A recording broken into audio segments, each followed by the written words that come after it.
7 తాండాలను ఇప్పుడు పెద్దమ్మల మండలంలో ఉన్న 7 తాండాలను ఎందుకు ఎంచుకున్నామంటే ఇక్కడ బార్డర్ ఉంది, కర్ణాటక బార్డర్ ఉంది కాబట్టి ఇక్కడ వరకు వచ్చి చూసేవాళ్ళు లేరు ఈ విద్యార్థులు ఎట్లా ఉన్నారు ఏంటి అనేది.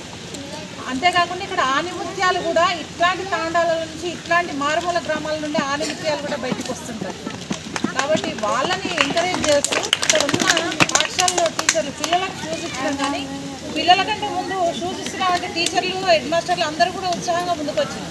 మేము అదే ఒక మంచి కార్యక్రమం తీసుకొని వచ్చిండ్రు. నిజంగా కాళ్ళకి చెప్పులు లేని పిల్లలు కూడా ఉన్నారు. చాలా తాండాల్లో చూస్తే ఈ తాండాల్లో దాదాపు 300 నుండి 350 మందికి షూస్ ఇస్తే చిన్న చిన్న పిల్లలు వాళ్ళ కళ్ళల్లో అంటే షూ ఎట్లా వేసుకోవాలో తెలియదు కానీ వాళ్ళు వేసుకోవడానికి ప్రయత్నం చేస్తుంటే వాళ్ళ కళ్ళలో ఆనందం ఇస్తుంటే నిజంగా అసలు ఇంత చిన్న చిన్న వాటికి ఇంత సంతోషాన్ని ఎన్ని కోట్లు ఖర్చు పెట్టుకున్నా ఎన్ని దేశాలు తిరిగినా ఎన్ని గుళ్ళు తిరిగినా ఈ పిల్లల కళ్ళల్లో ఉన్న ఆనందము ఆ కనిపించే ఒక పిల్లలు భగవంతుని సమానం అంటారు కదా, ఆ దేవుడే ఆనందించినట్టుగా మాకు నిజంగా అట్లా ఆనందం కలిగింది.